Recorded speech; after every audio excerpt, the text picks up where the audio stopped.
Jurisprudence is the science of civil law. Jurisprudence के meaning, nature और scope पर चर्चा कीजिए। इंट्रोडक्शन, परिचय। जूरिस्प्रूडेंस कानून के अध्ययन का एक अत्यंत महत्वपूर्ण विषय है।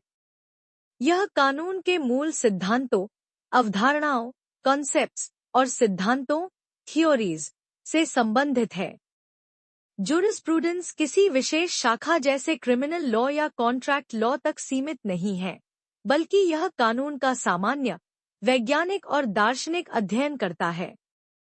Jurisprudence is the science of civil law. यह कथन जूरिस्प्रूडेंस और सिविल लॉ के बीच गहरे संबंध को दर्शाता है। इसका अर्थ यह है कि जूरिस्प्रूडेंस सिविल लॉ के सिद्धांतों जैसे राइट्स, ड्यूटीज, ओनरशिप, लायबिलिटी और लीगल रेमेडीज का वैज्ञानिक और व्यवस्थित अध्ययन करता है।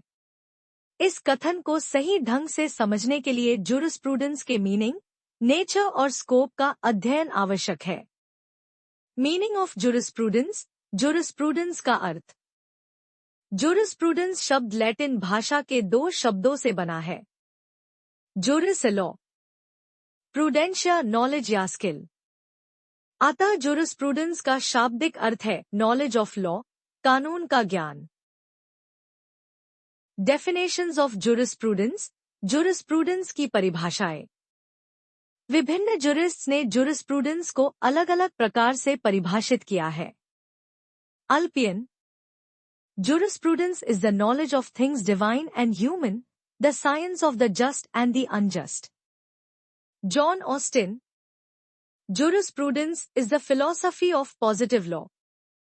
Salmond, jurisprudence is the science of civil law. Salmond की परिभाषा इस प्रश्न के लिए सबसे अधिक उपयुक्त है। उनके अनुसार jurisprudence सिविल लॉ के उन मूल सिद्धांतों का अध्ययन करता है जो व्यक्तियों के प्राइवेट राइट्स और ड्यूटीज को नियंत्रित करते हैं। Explanation of the statement. Jurisprudence is the science of civil law. Civil law व्यक्तियों के प्राइवेट राइट्स और ऑब्लिगेशन से संबंधित है, जैसे property, contracts, torts, family relations और succession. Jurisprudence in civil law concepts का वैज्ञानिक और व्यवस्थित विश्लेषण करता है। जूरिस्प्रूडेंस को साइंस इसलिए कहा जाता है क्योंकि यह लीगल प्रिंसिपल्स का व्यवस्थित अध्ययन करता है। राइट्स, ड्यूटीज, ओनरशिप और लायबिलिटी जैसे कंसेप्ट्स को स्पष्ट करता है। सिविल लॉ के लिए थियोरेटिकल फाउंडेशन प्रदान करता है। जूरिस्प्रूडेंस कानून का निर्माण नहीं करता, बल्कि उन सिद्धांतों की व्याख्या और वर्गीकरण करता है जिन पर सिविल लॉ आधारित होता है। इसलिए जूरिस्प्रूडेंस को सही रूप में साइंस ऑफ सिविल लॉ कहा गया है। Nature of jurisprudence. जूरिस्प्रूडेंस का स्वरूप। Jurisprudence as a science. Jurisprudence एक साइंस है क्योंकि यह लॉ का सिस्टमैटिक अध्ययन करता है और जनरल लीगल प्रिंसिपल से संबंधित है। हालांकि यह फिजिक्स जैसी एग्जैक्ट साइंस नहीं है, क्योंकि लॉ सामाजिक, नैतिक और राजनीतिक कारकों से प्रभावित होता है। Jurisprudence as a philosophical study. Jurisprudence एक फिलोसॉफिकल स्टडी है क्योंकि यह कानून से जुड़े मूल प्रश्नों पर विचार करता है, जैसे what is law, what is justice, relation between law and morality. यह लॉ के एथिकल और मॉरल फाउंडेशंस का अध्ययन करता है और यह जांचता है कि कानून न्यायपूर्ण है या नहीं। इसी कारण इसे फिलॉसफी ऑफ लॉ भी कहा जाता है। Jurisprudence is theoretical and analytical. Jurisprudence theoretical है क्योंकि यह प्रिंसिपल्स और कॉन्सेप्ट्स का अध्ययन करता है, न कि उनके प्रैक्टिकल एप्लीकेशन का। यह राइट्स, ड्यूटीज, लायबिलिटी, ओनरशिप और जस्टिस जैसे कॉन्सेप्ट्स का एनालिटिकल अध्ययन करता है। Jurisprudence is dynamic. Jurisprudence dynamic है क्योंकि यह समाज के साथ बदलता है।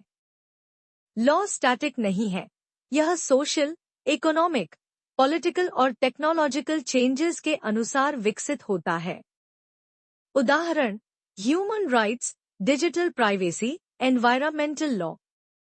Jurisprudence is normative. Jurisprudence normative है क्योंकि यह केवल यह नहीं बताता कि लॉ क्या है, बल्कि यह भी बताता है कि लॉ कैसा होना चाहिए। यह जस्टिस, मोरालिटी और फेयरनेस पर आधारित आइडियल स्टैंडर्ड्स प्रदान करता है। स्कोप ऑफ जुरिस्प्रूडेंस, जुरिस्प्रूडेंस का क्षेत्र। जुरिस्प्रूडेंस का स्कोप बहुत व्यापक है। इसके अंतर्गत निम्नलिखित शाखाएं आती हैं। एनालिटिकल जुरिस्प्रूडेंस, यह लॉ को जैसा है वैसा अध्ययन करता है।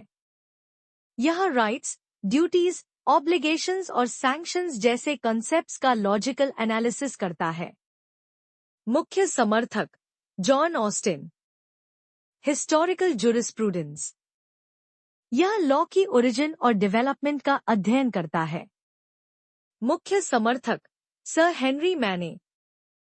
यह कस्टम्स और ट्रेडिशंस की भूमिका को समझाता है। फिलोसॉफिकल जुरिस्प्रूडेंस, यह जस्टिस, नेचुरल लॉ और मॉरल प्रिंसिपल्स का अध्ययन करता है। यह बताता है कि लॉ कैसा होना चाहिए। सोशियोलॉजिकल जुरिस्प्रूडेंस, यह लॉ और सोसाइटी के संबंध का अध्ययन करता है। मुख्य समर्थक रॉस्को पाउंड, लॉ को सोशल नीड्स के अनुसार ढालने पर बल देता है।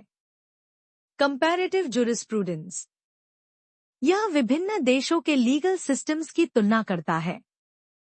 यह लीगल रिफॉर्म्स और इंटरनेशनल लॉ के लिए उपयोगी है। Concepts covered under jurisprudence, jurisprudence निम्नलिखित मूल कॉन्सेप्ट्स का अध्ययन करता है। Rights and duties, ownership and possession, liability and responsibility, legal personality, justice, legal sanctions and remedies, administration of law. Importance of jurisprudence, jurisprudence का महत्व। जुरिस्प्रूडेंस का महत्व निम्नलिखित है। बेसिक लीगल कॉन्सेप्ट्स को समझने में सहायता। सभी ब्रांचेस ऑफ लॉ का फाउंडेशन। जजेस को लॉ की इंटरप्रिटेशन में सहायता। लॉ मेकिंग और लीगल रिफॉर्म्स में मार्गदर्शन। सोशल जस्टिस को बढ़ावा।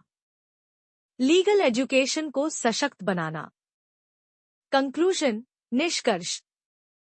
अंत में यह कहा जा सकता है कि jurisprudence is the science of civil law. कथन पूर्णतः सही है।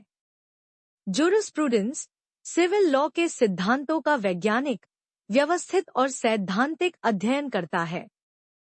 जुरिस्प्रूडेंस एक साथ साइंस और फिलॉसफी ऑफ लॉ है। इसका नेचर एनालिटिकल, डायनामिक और नॉर्मेटिव है तथा इसका स्कोप अत्यंत व्यापक है। इसलिए जुरिस्प्रूडेंस कानून को समझने, विकसित करने और लागू करने में अत्यंत महत्वपूर्ण भूमिका निभाता है।